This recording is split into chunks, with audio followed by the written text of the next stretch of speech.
नमस्कार, राजश्री किचनमध्ये आपल्या सर्वांचं खूप खूप स्वागत आहे. खूप दिवसांनी मी आता आज परत आलेली आहे. आपल्याला एक छान नाश्ता दाखवणार आहे.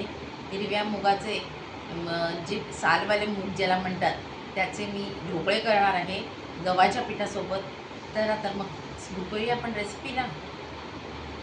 आज मी इथे आपल्याला मुगाचा साल असलेले मूग, त्याचे ढोकळा, गव्हाचा पीठ आणि सालीचं मूग असलेले हे वाटून मी 5-6 तास भिजत ठेवले आहेत. बघू शकता आपण छान फुललेले आहेत. आता हे उपसून मिक्सरमध्ये वाटून घेऊन हिरवी मिरची, हळद, कोथिंबीर, कढीपत्ता घालून आपण ढोकळा बनवूया. सॉफ्ट ढोकळा बनेल, पौष्टिक असा प्रोटीनयुक्त छान खायला ढोकळा बनवूया. आता ह्या पाण्यात पाणी काढून घेतलेले आहे.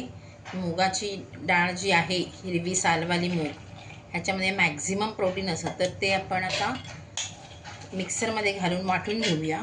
त्याच्यामध्ये जिरं, हिरवी मिरची आणि कोथिंबीर पण आपण घालू शकतो. आता मिक्सरमध्ये बारीक वाटून मी घेणार आहे. मिरच्या घातल्यात, कोथिंबीर घातलेली आहे आणि जिरं घातलेलं आहे. हे बघा, आता आपल्याला वाटून झालेलं आहे. असं त्याच्यामध्ये मीठ घालूया आपण आणि अगदी करताना सोडा घालायचा आहे थोडासा. इनो घालायचा नाही, तर आपल्याकडे खायचा सोडा असेल, बेकिंग सोडा, तर तो घालायचा. छान फ्लफी होतात म्हणजे. तर आपण ह्या बाउलमध्ये पीठ घेतोय, गव्हाचं पीठ, हळद घालतोय, छान रंग येईल त्याच्यामुळे, हळदीमुळे. हिंग घालूया,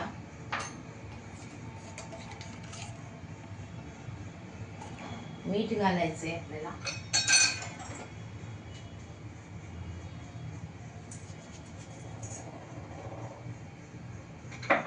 आणि हे जे वाटलेलं आहे मुगाचं, ते आता आपण त्याच्यामध्ये घालून मिक्स करायचं आहे. अगोदर आपण पाण्याने मिक्स करून घेऊया आणि मग सगळं एकत्र घालून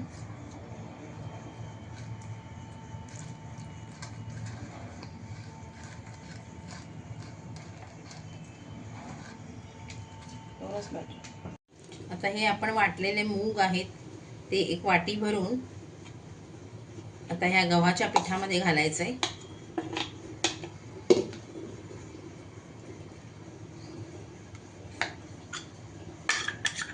आता मी ह्याच्यात थोडीशी कसुरी मेथी घातलेली आहे, आणखीन पौष्टिक होण्यासाठी. छान ढोकळे सॉफ्ट आणि फ्लफी होण्यासाठी आपण त्याच्यामध्ये इनो घालतोय, अर्धा चमचा, आणि थोडंसं किंचित पाणी घालतोय. भांड्याला आता मी तेल लावून घेतलंय चहूबाजूने, आणि आता हे ओतूया आपण ह्याच्यामध्ये.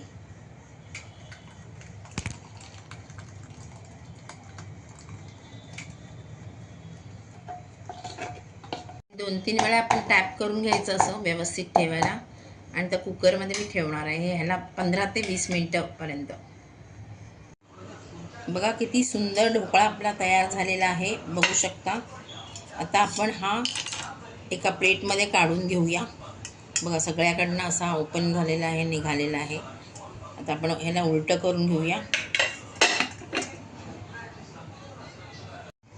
आता आपण ह्याला छान कट करूया, आणि पाहिजे असेल तर फोडणी देऊ शकतो, नाहीतर एका फ्राय पॅनमध्ये तेल टाकून आपण त्याला वर गार्निश करू शकतो. कोथिंबीर, खोबरं असं घालून फोडणी देऊ शकतो. हे बघा मी दाखवते एक तुम्हाला.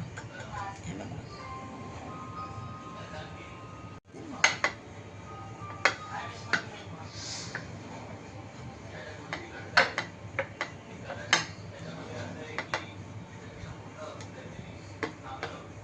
वरून फोडणी देऊ शकतो, नाहीतर हे आपण तेलामध्ये, थोडंसं तेलामध्ये आपण फोडणी देऊन गार्निश करूया.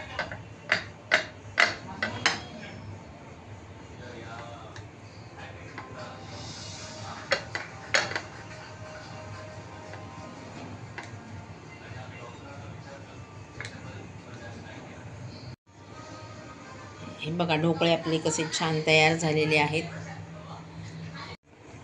आता आपण ह्या ढोकळ्याला छान फोडणी देऊया. राई, हळद, हिंग, कढीपत्ता, हिरवी मिरची, कोथिंबीर, खोबरं असं सगळं घालूया. आता मी राई घातलेलं आहे, हळद घातलेलं आहे, हिंग घालूया थोडासा आणि तीळ घालायचं. छान लागतं तीळ घातलं की, चविष्ट अशी.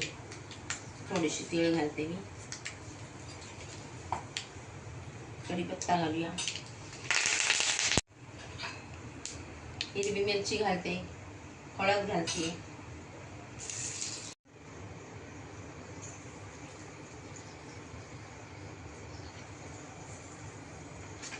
अशी फोडणी घालायची हिरव्या मिरचीची, तीळ, खोबरं, कोथिंबीर.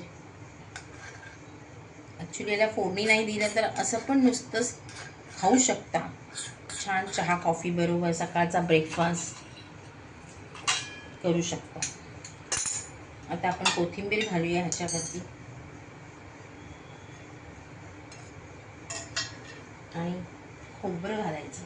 खोबरं घातलं नाही तरी चालतं, नसेल तरी चालतं, पण खोबरं घालूया. गार्निशिंग छान झालं पाहिजे. बघा किती छान सुंदर ढोकळा तयार झालेला आहे. हे बघा, तर आपण करून बघा. खूप फ्लफी आणि सुंदर असा टेस्टी ढोकळा तयार होतो. आपल्या नाश्त्याबरोबर आपण नाश्ता सकाळी घेतो, तर त्याच्यावर चहा कॉफी घेऊन मस्त आपण सकाळचा नाश्ता आपण केलेला आहे. चला तर मग आपण माझ्या रेसिपीला